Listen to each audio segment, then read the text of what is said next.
Hello, bachcha, let's read the question first. The question says the sphere rolls down an inclined plane at 30 degree. Calculate its acceleration. So students, सबसे पहले आपको समझना होगा की concept क्या use हो रहा है. So की concept is rolling on inclined plane.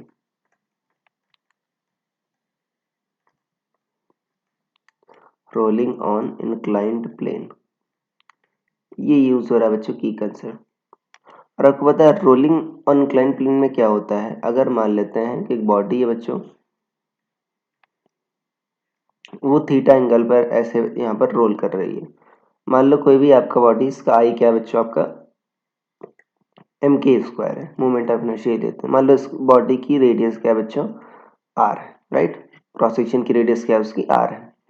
तो यहाँ पर देखो बच्चों, जब रोल करती है तो एम जी साइन थीटा नीचे लगता है और फ्रिक्शन प्रोवाइड कौन करता है बच्चों, आपका सरफेस जो प्रोवाइड करता है वो ऊपर लगता है.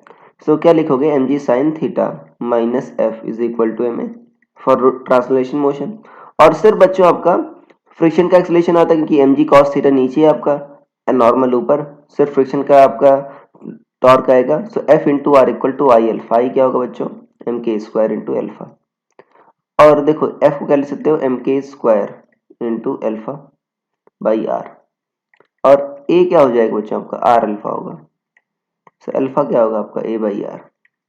सो यहाँ पर रखोगे तो एफ कितना हो जाएगा आपका, M K square A by R square. ये होगा बच्चों, ये सेकंड है और ये क्या बच्चों फर्स्ट है. इन दोनों को ऐड करो तो एफ एफ कैंसिल हो जाएगा. तो क्या बचेगा, M G sine theta equal to M one plus K square by R square. तो यहाँ पर एम एम कट गया तो ए कितना आ गया बच्चों, G sine theta upon one plus K square by R square.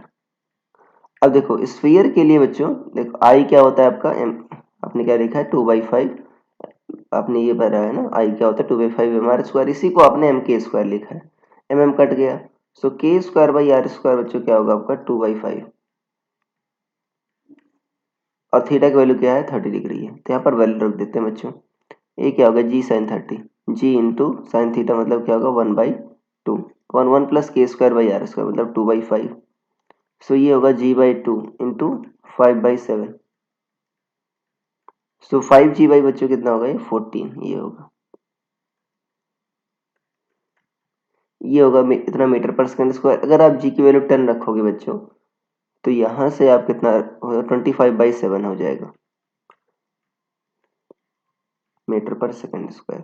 सो ये आ जाएगा या 5g बाई 14 मीटर पर second square. So I hope you understood it well. Best of luck.